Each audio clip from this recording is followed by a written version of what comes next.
I'm so glad to be with you all. I wish I was in Florida. I love Florida. I want to take a quick second to share a brief story, my favorite travel story about Florida. Can't wait till the world opens up. So, if you could just take a minute and go and close your eyes and go with me to my favorite travel story. Go with me through my favorite travel story. What happened is I was running really late, and I thought I was going to miss my flight. And as I approached the walkway to the airplane, I heard music. It was a real party going on. And as I got closer to the doorway, I saw two fabulous flight attendants that were singing and telling stories and joking and handing out gifts. It was kind of prizes and everything. And then there was a pilot, and the pilot was dressed in the full official regalia. And I didn't realize that the pilot was celebrating a huge anniversary. And so I exhaled, I walked to the plane and sat in my seat and just so overjoyed and thrilled that I arrived on time. Well, wouldn't you know it, my relaxation was interrupted by a screaming baby. And I just hoped that the baby would not sit next to me. I love children, I have three, but a screaming baby on a plane ride is not my favorite experience. Well, wouldn't you know, these fabulous flight attendants saw the baby and the parents seemed to be a bit disgruntled and probably having a real bad day. And so they swooped in, they took care of the baby, and the baby was calm. Wouldn't you know it, the baby and the parents sat right next to me. But because the flight attendants were so fabulous, they calmed the baby down. The parents seemed to find their happy space, and it was just a wonderful experience. And then at the end, it was a true party the whole way. And then my trip was in Florida was actually also fabulous. So it just reminds me of how much how much I enjoy traveling, and how much I can't wait to get back to all of the traveling. And I hope you all enjoyed the story, and I also hope that you have a wonderful day at the end of the presentation and enjoy. But enough of that. Let's get to the presentation.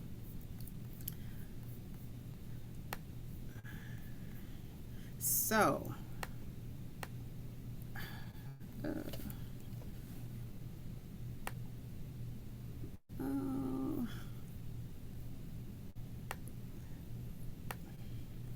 okay. So the learning objectives for today are that I hope we increase the awareness of the framework for health equity and well-being, as well as identify practical steps to minimize bias and advance health equity. So so today what my talk will be based on is the framework for health equity and well-being that was created by the Cooperative Extension Program. And the purpose of the framework was to align Cooperative Extension's current trends with the best practices of relevant fields, to articulate the relationship between individual behaviors and contextual influences on overall health and well-being, to make recommendations for a cooperative extension system that will accelerate its efforts to advance lifelong health and well-being for all people. And this is basically a roadmap that will help guide the cooperative extension work in the area of health and well-being for the next 5 to 7 years. It was also created with the intention to create a sense of urgency for addressing health inequities.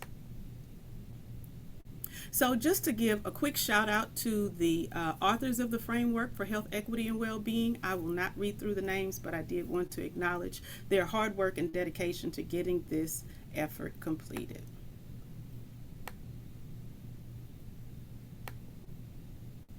So the core themes of the framework are health equity, number one. Centering on health equity involves driving resources to those communities and groups that are experiencing the most difficult barriers to achieving optimal health.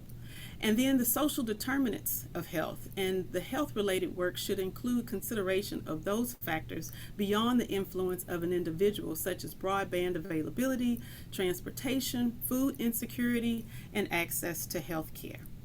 And then last but not least, coalitions and community assets.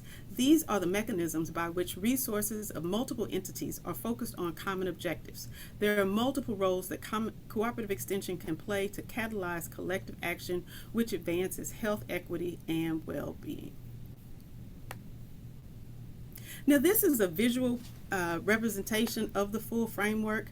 I'm aware that the framework is on the website, and I hope that I want to encourage everyone to take a look at it and read through it in detail. But until that time, what I'd like to focus on is just the structure and the outline of the visual presentation. The root causes, which is a key important part of the framework, is that it calls out the root causes of structural inequity, like ableism, ageism, xenophobia, racism, homophobia, classism, and sexism. And this is key in these days and times where we have such large amounts of social injustices that are continuously occurring. And because the norms, policies, and practices reinforce the negative effects of these root causes of structural inequity, it's important to identify those and keep those in mind as we plan our programs and work towards advancing the decrease of inequities. And then those social determinants of health. Identifying the social determinants of health are important because they are the key part of the equation that individuals have no control over or have very little control over. These are the societal and structural entities that determine the true outcomes of their lifespan. So access to healthy food, supportive infrastructure, social environment, employment, physical environment, health systems and services, public safety, education, income and wealth, which really drive everything that I have previously mentioned, as well as housing. And then the inner blue circle with cooperative extension labeled are the three key things that are the goals that we hope to accomplish as a system together. And that's create healthy communities through collective action, identify and address health inequities, as well as promote healthy behaviors through communication and education. And then last but not least, off to the side are the recommendations that also were created. In the middle. The ultimate goal of all of this work is to truly improve population health and achieve equity in health status. So off to the side in the fin portion of the diagram, you'll see the main recommendations that went along and are included in the framework. And again, the full report goes into detail with examples for each one of the recommendations. So the first one is to promote health equity as a core system-wide value, to integrate data science with resident voice, to support extension programs and professionals, and then to accomplish work through partnerships and coalitions, and to use community development principles and practices.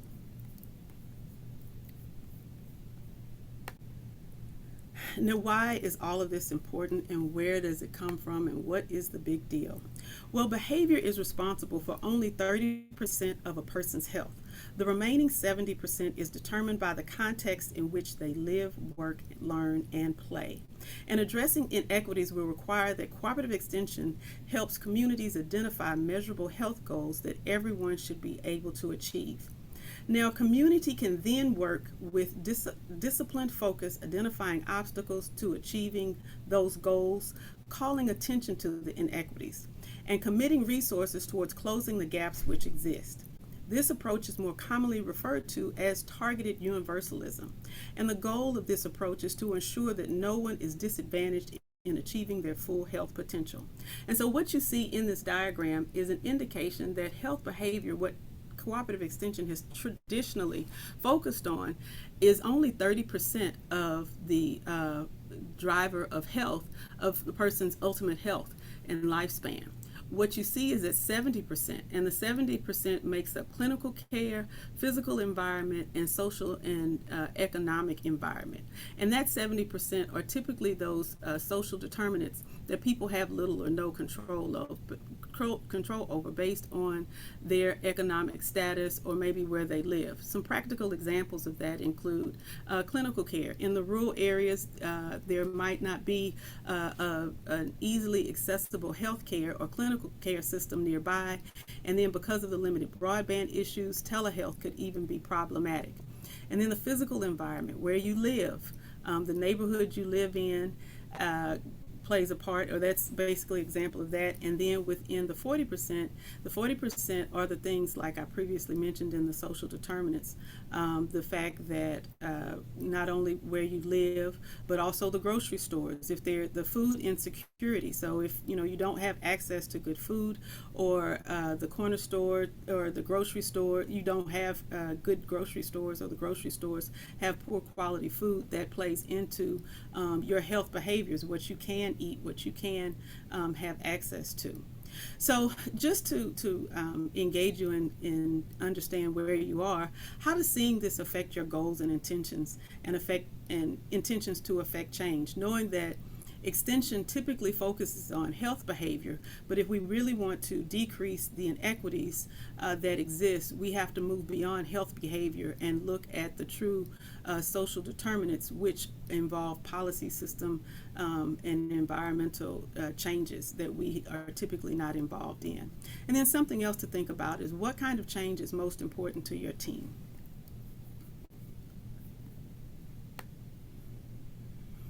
So I told a story about a pilot, my flight attendants, and a couple with their baby. And I was just wondering, when you thought about the people when I told the story, did you think about what did the characters look like? Were these the flight attendants? Was this the pilot? And then was this the family and the baby? And if you did not see these images when I told my story, it's okay. Your images are not right or wrong. It's just what your subconscious came up with. And this is an example of unconscious bias. Without intention or effort, your mind creates images.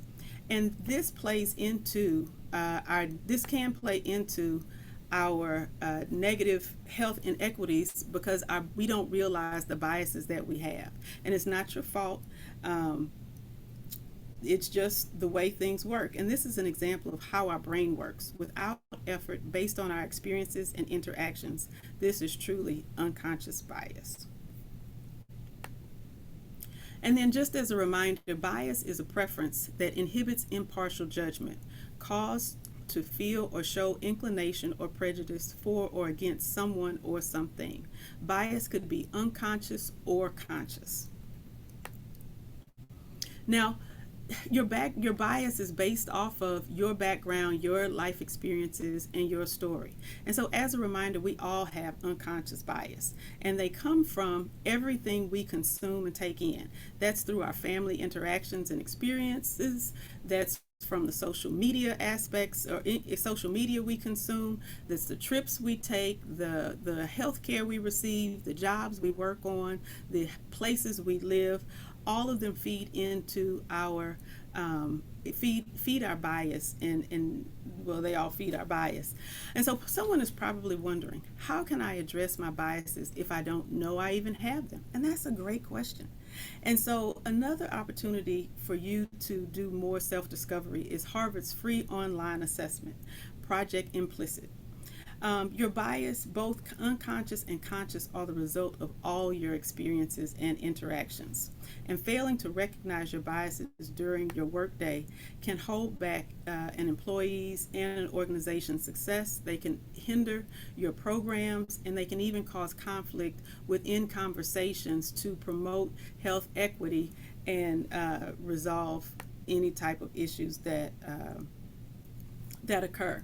And you may unconsciously change your body language or tone or other subtle cues when interacting with coworkers or program participants or people you know, simply based on your biases, both favorable and unfavorable, that you have. And when your preferences impact another person or group, you are most likely demonstrating a bias. Now, although there are a lot of negative biases, there are also a lot of positive biases, and the conscious biases that are positive might be the fun that you have when debating whether iPhone is better than Android, your favorite sports team, or whether you like if you like steaks and you prefer them to be rare versus well done. These are also biases. They're more fun, and we're completely conscious of them, but it's in the same vein that they exist. They inform our habits, choices, thoughts. So the next thing I'd like for you to do is just real quickly, if you have a sheet of paper nearby you, I'd like for you to engage you in a brief activity called what I like to call the circle of trust. Now, in the circle of trust, what I'd like for you to do is recreate the chart that you see on the screen. And what you're going to do is identify 3 people who are not your family members that you most readily turn to for personal and or professional advice or guidance. And these people should not be blood related again, or not family members, but they do inform your choices. These are the people that when you have a conflict, or when you have a problem or something you need to work through, these are the people that you go to. So I'll give probably about a minute to allow you to just kind of jot that down. If you don't have any paper near you and you just want to think about who those people are, and then what their gender identity is, their race, ethnicity, or level of education, and their level of education. If you don't have the pen and paper near you now, then I encourage you to do it later on, so that you can actually see. So I'll give about a minute.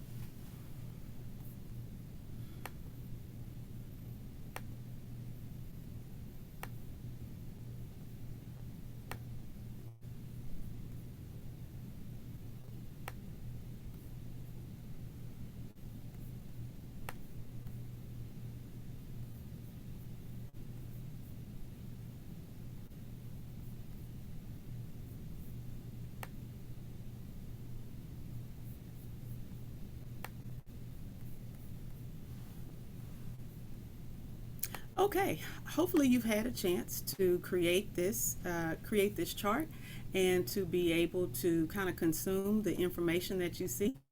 And so I'd just be curious, what did you see? What was made visible to you by this information? Did you notice that there was a homogeneity across all of the people in your list? Was it very diverse?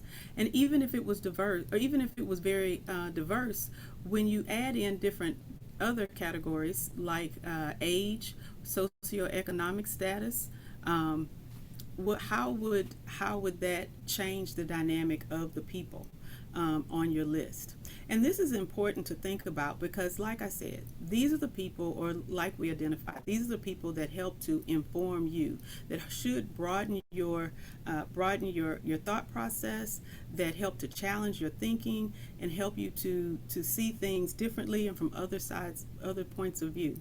Now, if by chance the people are very homogeneous and there's a lot of similarity, then how does that inform, what does that do to your bias? How does that play into the bias that you have?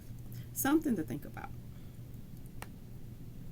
So the next thing I'd like to bring up and raise to your attention is is a theory called cultural humility. And in cultural humility, it's important to understand that what you want to do is be open to learning about self and others versus tongue-tied.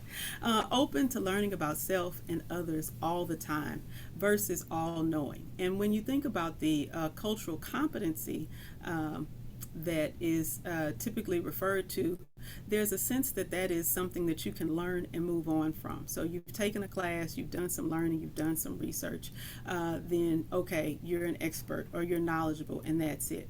Versus the cultural humility thought process that lends itself to, this is a long time, lifelong learning process. The fact that it is a journey versus a destination.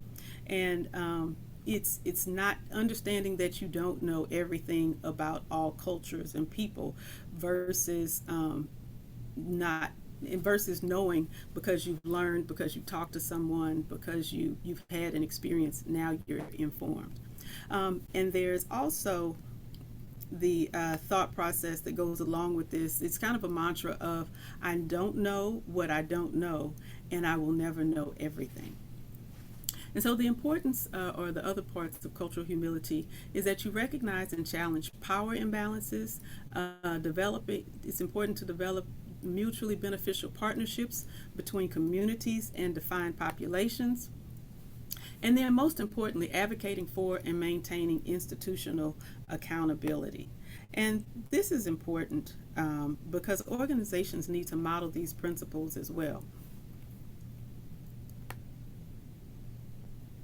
So, the difference, and something that goes along with cultural humility, is the thought process of doing community outreach versus doing community inreach.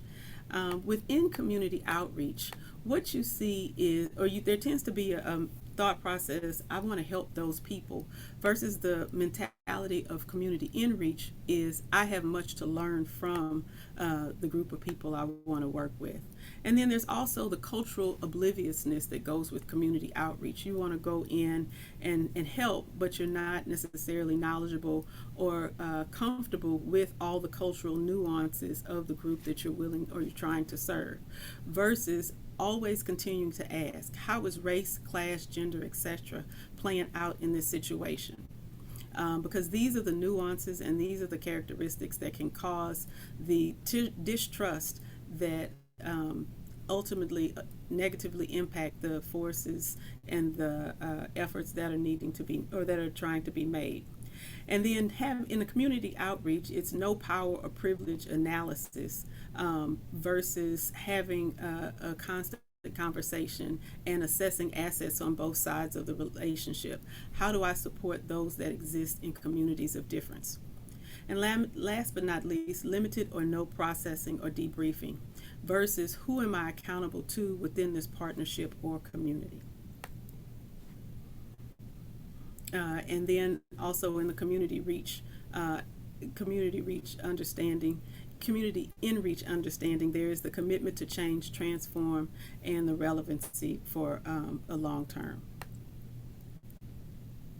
So the next step that is important to move to is, once you have the self-awareness, once you are able to engage in dialogue with your teammates, then it's moving from debate to dialogue. And typically, when complex conversations around race or any of the root causes of social inequities exist, we tend to go into a debate when we get that uncomfortable feeling or that bothersome feeling that we're not quite sure where it comes from or why it exists. And so the differences between the two is that when in debate, you want one right answer, versus in a dialogue, you respect and understand that there are multiple and valid perspectives. In a debate, the goal is to be right, win, or persuade, versus in a dialogue, there's a goal to understand. And then in the conventional process or debate process, you're listening judgmentally for errors and flaws versus understanding and listening for what you can learn and being open and curious to listen for the other person's story. In a debate, you listen judgmentally, like I said, and it's important to understand that when you're dealing with those feelings and insecurities that come along with talking about things challenging like race and ageism and the other social determinants, the other root causes of structural inequities, that you have to go into this conversation with the understanding of being curious and open, as opposed to planning your rebuttal and just trying to be right, win, or persuade. And also, it's very important to reflect instead of react in the dialogue process. And so, knowing that there is a large difference between dialogue and debate, just a quick reflection question of how does the process of dialogue versus debate present itself at work and in the communities we serve? So health equity is a wonderful thing, but can be somewhat elusive when it comes to conversations and trying to reach a certain point. And there is an agreement that should be achieved, but the definitions vary. And the definitions include, the Robert Wood Johnson Foundation has a definition for health equity, is that it exists when everyone has a fair and just opportunity to be as healthy as possible. Whereas the CDC says that health equity defines a state in which everyone has the opportunity to attain their full health potential and no one is disadvantaged in disadvantaged in achieving this potential because of social or any other socially defined circumstances. And the World Health Organization defines health equity as the absence of avoidable, unfair, or remediable differences among groups of people, whether those groups are defined socially, economically, demographically, or geographically, or by other means of stratification. And so, what this pictorial viewpoint indicates is that it's important for the team to actually have real conversations about what is the goal of inequity, or what are you trying to achieve, and what is your true definition of inequity for your particular circumstance. Because these pictures could represent people who are having the discussion about equity, and while everyone agrees that that equity is the goal and equity should be achieved and everyone is willing to get there, the thought process and the true thought process or examples of what each person has in mind could be different. So if you see this top picture, although equity is the goal, one person might have the goal of helping primarily people of color, whereas this could be another person who has a goal of primarily helping Caucasian or white people. Whereas this particular picture could show that this third person who's involved in the conversation, who also agrees that equity is important and that is what should be achieved and will be achieved, they're not looking at race. Maybe they're looking at gender, or maybe they're looking at age. So it's important to understand that although equity is agreed upon by everyone, and that is the goal, you have to have the real conversations, the challenging conversations that include why the inequities exist, and then what is the true path to inequity, what is the most reasonable and realistic way to get there, and that will gain the largest benefit for those in mind with the goal. So the next step is to look at advances in data science to allow us to identify and address inequities with greater precision. So Places is an expansion of the original 500 Cities project that began in 2015, and the original project was launched by the Center for Disease Control and Prevention in partnership with Robert Wood Johnson Foundation and the CDC. And then in 2020, the project expanded to provide small area estimates for counties, places, census tracts, and zip code tabulation areas across the entire United States. And the unique value of Places is that it releases nationwide data at a granular level to cover small cities and rural areas. And it enables the retrieval, visualization, exploration, and download of uniformity defined county. So that means it gives you specifically the place, the track, and the zip codes across the United States for conditions, behaviors, and risk factors that have a substantial impact on population health. And this data advances health and promotes equity by informing the development and implementation of effective and targeted prevention activities, programs, and policies. It also identifies emerging health problems and priority health risk behaviors for action. It also allows for understanding of the burden and geographic distribution of health-related issues and prioritizing investment to areas with the biggest gaps or inequities. And lastly, it establishes key health objectives that community can focus on to improve health. So this Places is one tool that I would suggest using if you are not already using it. Another tool listed at the bottom is the Robert Wood Johnson Data County Health Rankings that also ranks counties within each state based on certain health profiles and behaviors. And it allows for a more precise identification of the inequities that exist and where the greatest needs are, as opposed to using other tools that are not science-based and don't have the collective data. Another tool is Google Earth. I know Prairie View's 4-H unit uses Google Earth to identify the areas of highest inequities based on income disparity, and it allows them to expand programming to those highest areas of need.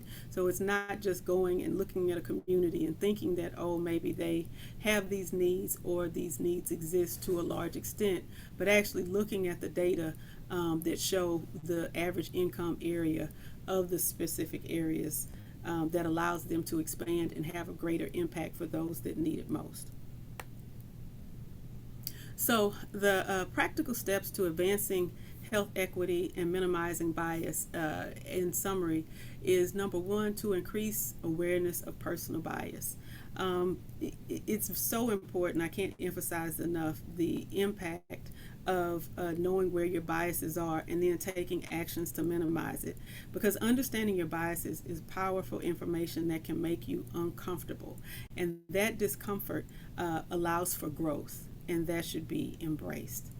Practicing cultural humility, because this is not a one-stop checkbox class that can be learned. There are so many differences in people and cultures that exist, then understanding that this is a lifelong journey and not a destination is important to advancing these conversations, because when you get into the finite points about where the racism comes from, where the xenophobia happens, how the ageism exists and shows up for everyone, it should be learning for those who are not in the minority or oppressed stages. And then once you can move from yourself to understanding how you fit into the culture or the surroundings in which you are trying to help, and you want to have the conversations with your team members and even the people that you're partnering with and the communities you want to engage in, you have to have conversations in a dialogue mode as opposed to a debate mode. And debate is so easy to get into because you have that discomfort and you feel like you're challenged, or you don't feel like you're being heard, whereas moving into a dialogue allows everyone to be heard, greater understanding occurs, and things can move forward and understanding can be gained. And then once you have those conversations, gaining agreement on what the definition of health equity and the goals for the team. Like my examples in the pictures, we can all show up in agreements of what health equity should be, or that we should reach the goal of health equity, but until we have the conversations that finitely define what health equity looks like in our particular situations, in our particular communities that we're trying to help, then there's discord and disagreement. And it also limits and inhibits the ability to truly reach the goals and the people that need it, reach the goals that we want to achieve, not just for behavior change, but for a more systematic and community-wide change, and also being able to make those goals realistic for not only the community, but for our purposes of moving the needle and advancing health equity. And then last but not least, making sure that once we define those goals, we use data science and resident voice to identify and address the health inequities with greater precision. When you use strategies and processes, especially data-based, science-based, then that minimizes any bias that exists. And because we all have bias, it's important to realize and acknowledge that and be open about our biases so that we can move past them and take action, and then move with and then operate with the data science and the resident voice who knows exactly what they need, or at least have an idea of what they need to be able to address the health inequities with greater precision, as opposed to a broad paintbrush approach. So that is my presentation for today. I'd like to leave you with this quote by Maya Angelou that says, "Do the best you can until you know better. Then when you know better, do better." Are there any questions? Well, thank you so much, Don, for that very wonderful presentation. Yeah, I just want to remind everyone who is on right now that you can type questions into the chat and we can address those. So feel free to put those in. I'll give everyone just a minute or two to kind of gather your thoughts, and then you can type those in, and we'll go from there. So yeah, like I said, I'll give everyone just a moment to think about those things. But once again, Don, thanks so much for that really great presentation. Thank you for inviting me.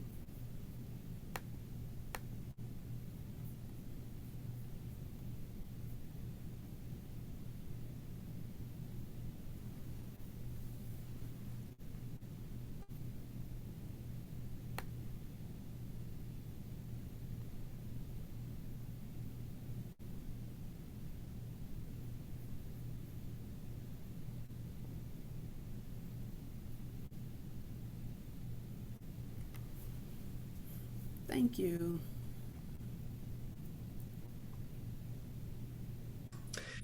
So I wrote down a couple questions, but I wanted to give everyone else a chance first. But just to kind of get the conversation started a little bit, one thing we've heard about in our line of work here, the Southeast, and as well as with the Pi Center, is about, whenever there's healthcare or wellness care, typically people want to go to people they trust, and typically people trust those that have shared experiences to them. Do you have any insight as far as that as a potential barrier, and maybe things that you've seen to kind of help some of those things? Absolutely. So, if I'm understanding your question correctly, what you're asking about is the hesitancy to go and seek health care or treatment or engage in some type of assistance from people who are different than you, versus the ability to, or versus the stronger desire to stay within your own culture, race. If that's your question, that's a great question. And what I found, and what tends to be what tends to happen is, when things are important to us, we want to go to people we trust. And because of the level of oppression and injustices that go on, there is an overwhelming feeling that if you go to someone who it does not look like you, then you might not get the quality of care. And it's not just from a personal aspect, it's from a communal aspect. People know and share stories about doctor's appointments where they went and expressed the fact that they were in pain or something was wrong, and the pain was dismissed, or nothing was found, or it was just, if you will, just minimized to the point where it wasn't valued and researched. And so those things, the biases that exist, they exist on a positive and negative situation, from aspect, to the extent that, just like if you've never met a black person and the only thing you see on television are the negative representations of black people, then your first interaction with a black person unknowingly is going to be somewhat negative. And what that looks like is, maybe you don't give eye contact. A lot of people share the stories about, maybe you're walking down the street on one side and you see two black men approaching, and so what you do is move to the other side. Someone moves to the other side, or maybe they look away. And why is that? It's not that they've done anything to you or given anyone the indication that something is wrong, but it's because of that unconscious bias that I don't know anyone like that, and everything I've seen about these people is negative. And so that extends itself into health and health care, because the people who are typically oppressed have the reinforced idea and intimate experiences with, if I go to someone who doesn't look like me, I might not get the health care that I need to get. And you hear the research that reinforces that, especially most recently I've been hearing a lot about the maternal healthcare challenges, and how women of color tend to have the highest mortality rate. And then when you dig deeper and you hear the stories, I wonder if, the questions are raised, if the people were white or not people of color, would they have had the same outcome and experiences? Thank you so much for that. Yeah, for addressing that. Any other questions or comments, or even just things you might want to share? I know these conversations are uncomfortable and it's a little hard to digest, and that's the whole beauty of engaging in the conversations in with a dialogue mode, to understand that we all have to learn, and the way to help is to be able to engage in the conversations and to expand all of our knowledge and all of our understanding and perceptions. Because without going through the discomfort, we can't grow. It's just like water. It's wonderful in small doses, or when places and ways we can control, but let a hurricane or a storm hit and that water is not the best thing you really want.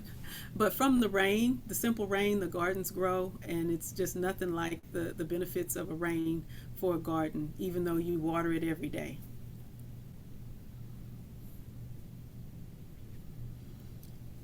I see a question in the chat. It says, what do you find to be the best approach to try and say you are there to learn and not judge, to those who are worried about being treated differently? You know, it's an individual situation, being honest, humble, and sincere, and just saying that, and knowing that you might say something that offends or upsets. But the thing is to be able to be honest and vulnerable and listen when someone can say to you, hey, you know, what did you say, or what do you mean? Not leaning in, not holding on to the discomfort and getting defensive, but you know, if I offended, I apologize, and being able to move and engage in a space that welcomes conversation, because people tend to want to connect, and when they see your heart, when they see who you are and what you represent, then there's a greater acceptance and willingness to engage. Because we're all human. Nobody's perfect. We all make mistakes. Do you have any recommendations on how to alter existing power structures for the benefit of the community? Power structures are hard. It depends on the power. Depends on the power structure.